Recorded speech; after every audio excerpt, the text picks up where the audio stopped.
నువ్వు పెట్టాలనుకున్న ఫ్యాక్టరీ నేను పెడతాను. పోలీసులకు లొంగిపో.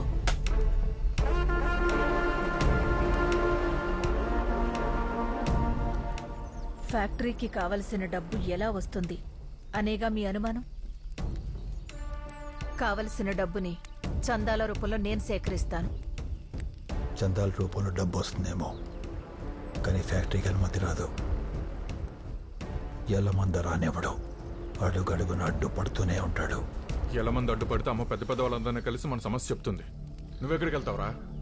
మనుషుల్లో కూడా చోట్లేదు ఎవరు మనల్ని. ఊర్లో కోడి కుక్క మేక అంతా మనము అంతే. సమస్య చెప్తే ఎవడ వెండవు, మనమే సమస్య అవ్వాలి. అంటే నేను నా పద్ధతిలో ఫ్యాక్టరీ సాధించలేనని నీ అనుమానం? అనుమానం కాదు, నిజం. నేను ఫ్యాక్టరీ తీసుకొస్తే లొంగిపోతావా? శంకుస్థాపన జరిగిన రోజు సంఖ్యలు వేసుకుని నేనే జైలుకి వెళ్ళిపోతాను. సరే. మేడం, ఏంటండి ఇది? మీరు కూడా ఇంతేనా? గెలిస్తే ఏం కావాలో అడిగారు, ఓడిపోతే ఏం ఇస్తారో చెప్పలేదు. ఏం కావాలి? అది గెలిచిన రోజు అడుగుతాను. తప్పు చేస్తున్నావు నాగే. జీవితంలో మొట్టమొదటిసారి నువ్వు ఓడిపోవాలని కోరుకుంటున్నాను.